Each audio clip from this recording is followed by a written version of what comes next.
Assalamualaikum warahmatullahi wabarakatuh. Assalatu wassalamu ala asrafil anbiya'i wal mursalin Sayyidina Muhammadin wa ala alihi wa ashabihi ajmain, amma ba'du. Selamat siang atau selamat pagi.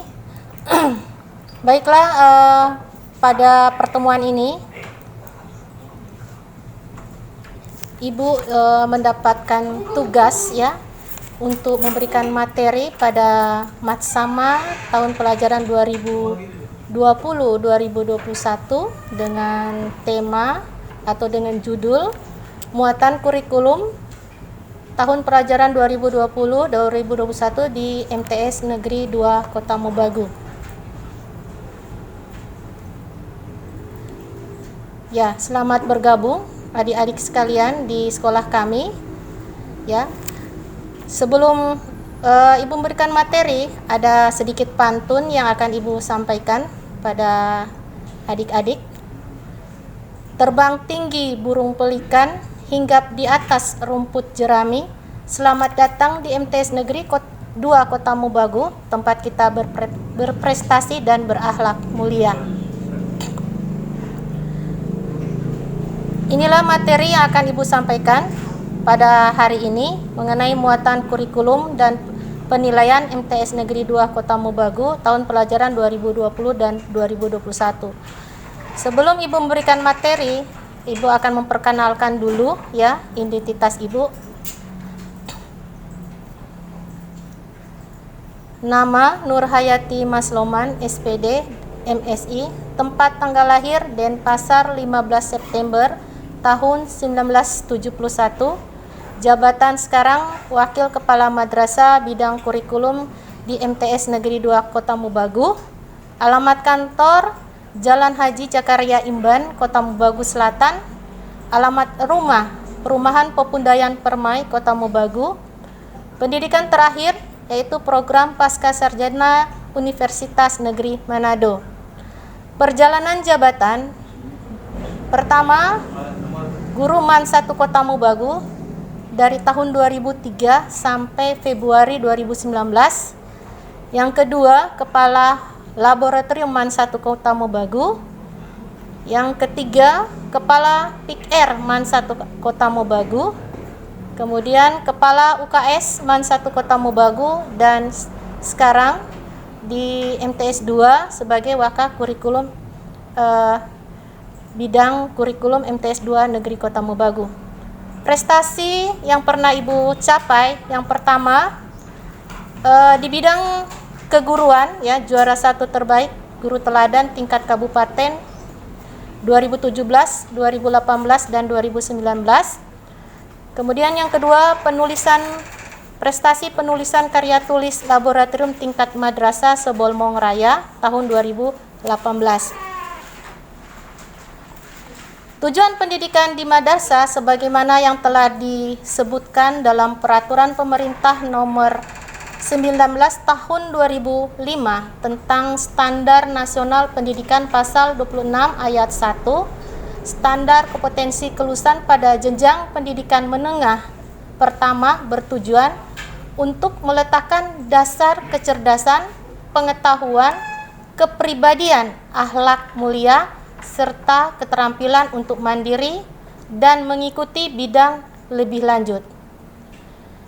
Pembelajaran yang ada di MTS 2, kegiatan-kegiatan yang dilakukan, ini sangat diharapkan siswa itu dapat menghasilkan atau menciptakan nilai. Yang pertama, sikap.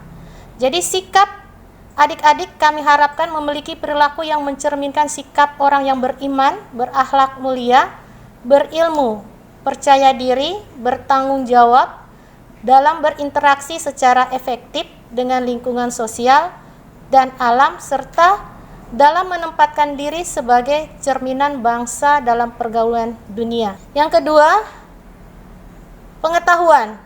Memiliki pengetahuan faktual, konseptual, prosedural, metakognitif dalam ilmu pengetahuan, teknologi, seni, dan budaya dengan wawasan kemanusiaan, kebangsaan, kenegaraan dan peradaban terkait penyebab serta dampak fenomena dan kejadian. Keterampilan memiliki kemampuan berpikir dan tindak yang efektif dan kreatif dalam ranah abstrak dan konkret sebagai pengembangan dari yang dipelajari di rumah atau di sekolah ataupun di madrasah secara mandiri. Implementasi kurikulum pada satuan pendidikan di bawah naungan Kementerian Agama.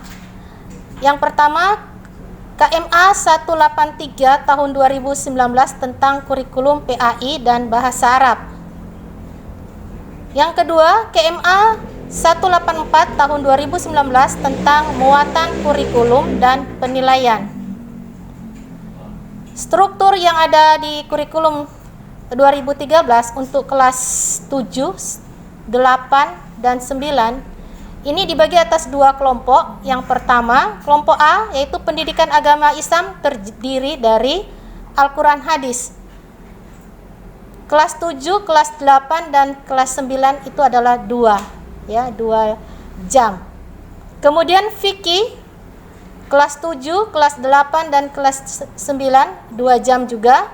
Akidah akhlak kelas 7, kelas 8, dan kelas 9 2 jam. SKI kelas 7, kelas 8, kelas 9 3 jam. Bahasa Arab kelas 7, kelas 8, kelas 9 3 jam.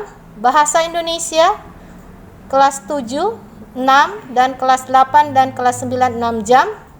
Matematika kelas 7 5 jam, kelas 8 dan kelas 9 juga 5 jam. Bahasa Inggris kelas 7 4, kelas 8 4 jam dan kelas 9 juga 4 jam. IPA kelas 7, kelas 8 dan kelas 9 juga 5 jam. IPS kelas 7, kelas 8 dan kelas 9 4 jam. Dan kelompok B yaitu pendidikan jasmani dan olahraga kesehatan itu 3 jam baik di kelas 7, 8 dan kelas 9. Seni budaya kelas 7 dan kelas 8 3 jam. Prakarya kelas 7, kelas 8 dan kelas 9 2 jam. Jadi pada MTS atau setara dengan SMP itu mata pelajaran ada 14 bidang studi ya. Mungkin berbeda dengan mata pelajaran kalau kelas SD atau SD itu hanya 9 mata pelajaran. Kemudian mengenai ketuntasan belajar minimal ya. Untuk mata pelajaran kelas 7 baik dari Al-Quran Hadis sampai prakarya itu adalah 70. Kemudian yang kelas 8 baik Quran Hadis sampai dengan prakarya itu ada 73 KKM dan kelas 9 75. Ketuntasan ini harus adik-adik paling minimal harus sama dengan nilai KKM ini atau KBM ini. Dan kalaupun lebih itu sangat baik sekali hasil belajar dari adik-adik sekalian. Kemudian strategi pembelajaran di MTS 2 Negeri Kota Mubagu ini pada saat ini karena berdasarkan keputusan bersama 4 menteri tentang panduan penyelenggara pembelajaran pada tahun ajaran dan tahun akademik baru di masa pandemik coronavirus ya COVID-19 dan surat edaran dari Gubernur nomor 420/20.6953 Sulut tentang penyelenggaraan pembelajaran masa pandemik coronavirus COVID-19. Pada tahun ajaran baru bagi pendidik anak usia dini, PAUD, pendidikan dasar, pendidikan menengah di tahun ajaran 2020-2021 tetap dimulai pada bulan Juli 2020. Namun, ada beberapa daerah yang memiliki atau berada pada zona kuning, orange, dan merah itu dilarang melakukan pembelajaran tatap muka di satuan pendidikan. Satuan pendidikan yang mempunyai zona kuning, merah, orange ini harus belajar dari rumah, termasuk sekolah kita. Jadi sekolah kita pada tahun ini mungkin berbeda dengan yang tahun-tahun kemarin, kita masih melaksanakan dengan tatap muka, tapi pada tahun ini kita melaksanakan untuk belajar jarak jauh, belajar di dari rumah. Selanjutnya mengenai penilaian hasil belajar pada masa darurat COVID. Penilaian hasil belajar pada masa darurat COVID memperhatikan hal-hal berikut. Yang pertama, penilaian hasil belajar mengacu pada regulasi atau juknis penilaian hasil belajar dari Kementerian Agama Republik Indonesia dengan menyesuaikan masa darurat. Yang kedua, penilaian hasil belajar mencakup aspek sikap, aspek pengetahuan, dan aspek keterampilan. Yang ketiga, penilaian hasil belajar berbentuk antara lain portofolio, penugasan, proyek, praktek, tulis, dan bentuk lainnya yang diperoleh dari tes daring dan atau bentuk asesmen lainnya yang memungkinkan ditempuh secara jarak jauh dan tetap memperhatikan protokol kesehatan atau keamanan. Yang keempat, meliputi penilaian harian, jadi ulangan harian, penilaian akhir semester, dan penilaian akhir tahun atau PAT, atau disebut juga dengan penilaian kenaikan kelas. Penilaian ini dirancang untuk mendorong aktivitas belajar siswa yang bermakna dan tidak dipaksakan untuk mengukur ketuntasan capaian kurikulum secara menyeluruh. Pemberian tugas kepada peserta didik dan penilaian hasil belajar pada masa belajar dari rumah dilaksanakan variasi antara peserta didik sesuai minat dan kondisi masing-masing, termasuk mempertimbangkan kesenjangan akses atau ketersediaan fasilitas belajar di rumah. Pemberian tugas diberikan secara proporsional atau tidak berlebihan dengan tujuan perlindungan kesehatan, keamanan, dan motivasi peserta didik selama masa darurat tetap terjaga. Hasil belajar peserta didik ini akan dikirim ke guru antara lain berupa foto, gambar, video, animasi, karya seni, dan bentuk lain tergantung jenis kegiatan dan yang mungkin diwujudkan di masa darurat. Nah, untuk adik-adik nanti bagaimana mengirim foto, gambar, video, animasi dalam bentuk tugas, mungkin nanti akan diberikan oleh pemateri berikutnya, ya. Jadi bagaimana kita membuat media gambar video yang akan diberikan tugas oleh guru, itu akan diberikan materi oleh Bapak Fitra Lau SPD nanti pada hari berikutnya. Kemudian terkait dengan penugasan yang diberikan oleh guru, waktu pembelajaran dan pengerjaan tugas disesuaikan dengan jadwal dan waktu mengumpul tugas setiap akhir minggu atau disesuaikan dengan kondisi peserta adik dan ketersediaan waktu peserta didik dan orang tua wali. Nah, ini mengenai terkaitnya penugasan ini tadi pada waktu pembukaan Matsama sudah ada dibagikan buku panduan, ya, buku panduan belajar dari jarak jauh atau daring. Nah, itu nanti adik-adik akan mengisi dan dikontrol oleh orang tua dan wali kelas. Nah, disitulah akan ditahu tugas apa yang akan diberikan oleh guru dan sudah diselesaikan atau belum, dan diharapkan untuk mengisi nanti. Kemudian kegiatan pembelajaran di MTS 2 Kota Mubagu ada 2. Yang pertama, secara daring atau online, ya. Jadi kalau secara daring dan online, nanti wali-wali kelas akan membentuk grup, ya, grup WA, WhatsApp, di mana di situ akan wali kelas meminta nomor adik-adik, ya, WA.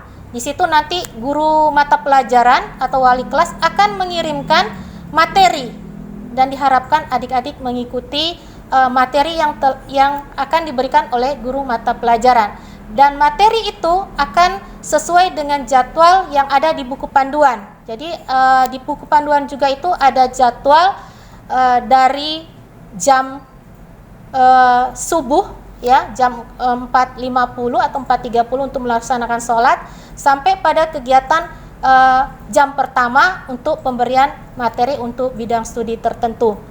Kemudian yang kedua, secara luring atau tatap muka. Secara luring atau tatap muka biasanya ini dilakukan oleh wali kelas atau guru ya. Mungkin ada materi yang harus secara langsung disampaikan oleh siswa, maka wali kelas atau guru bidang studi itu akan berkunjung ke rumah adik-adik untuk menjelaskan materi ini ya. Kemudian penilaian hasil belajar pada masa darurat ya. Penilaian hasil belajar pada masa darurat ini, penilaian hasil belajar ini ada mengacu pada regulasi juknis belajar dari Kemenak RI dengan menyesuaikan masa darurat. Kemudian penilaian hasil belajar yaitu aspek sikap, pengetahuan, aspek keterampilan. Kemudian penilaian hasil belajar berbentuk portofolio, penugasan praktek yang sudah tadi disampaikan pada menurut undang-undang atau peraturan pemerintah tentang muatan tadi, muatan kurikulum. Kemudian penilaian harian, PAS dan PAT. Ini penilaian hasil belajar masa darurat ini akan dilaksanakan di MTS Negeri 2 Kota Mobagu ya. Kemudian mengenai kenaikan kelas, adapun hal-hal yang harus diperhatikan dalam kenaikan kelas itu, siswa itu harus menyelesaikan semua program pada 1 tahun. Jadi semester 1, semester 2 ya, baik mid, kemudian ujian semester. Kemudian predikat kegiatan ekstrakurikuler wajib adik-adik ikuti, misalnya kepramukaan. Jadi kepramukaan itu harus diikut. Tidak ada siswa yang tidak mengikuti kegiatan kepramukaan, karena sebentar di rapot adik-adik akan tercantum kegiatan-kegiatan ekstrakurikuler termasuk pramuka. Kemudian syarat untuk naik kelas, semua pelajaran itu minimal dia harus mencapai KKM minimal. Kalau tidak mencapai berarti tidak naik kelas. Jadi diharapkan adik-adik untuk bisa mencapai minimal pencapaian yang sudah ditetapkan oleh madrasah.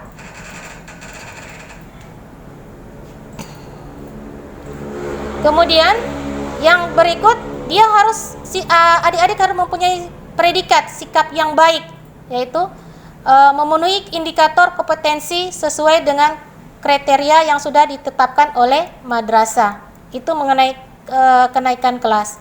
Penambahan juga untuk kenaikan kelas, rapot dari semester ganjil itu harus tuntas. Kalau ada yang tidak tuntas berarti Anda tidak bisa disebut bisa naik kelas untuk jenjang berikutnya. Kemudian mengenai kelulusan. Kelulusan ini menurut keputusan Direktur Jenderal Pendidikan Islam nomor 5162 tahun 2018. Itu yang pertama, menyelesaikan seluruh program pembelajaran. Yang kedua, memperoleh nilai sikap perilaku minimal baik. Yang ketiga, lulus ujian madrasah. Yang keempat, telah mengikuti ujian akhir madrasah berstandar nasional atau UMBN. Kemudian kriteria kelulusan MTS Negeri 2 Kota Mobagu. Yang pertama, harus menyelesaikan seluruh program pembelajaran di MTS Negeri 2 Kota Mobagu. Yang kedua, memperoleh nilai sikap atau perilaku minimal baik. Dan yang ketiga, mengikuti ujian yang diselenggarakan oleh MTS Negeri 2 Kota Mobagu. Itulah yang dapat saya sampaikan mengenai kurikulum yang ada di MTS 2 Kota Mobagu. Akhirnya sampai di sini, mudah-mudahan apa yang Ibu sampaikan dapat bermanfaat bagi adik-adik dan dapat diperhatikan. Akhir kalam, wabillahi taufiq wal hidayah. Wassalamualaikum warahmatullahi wabarakatuh.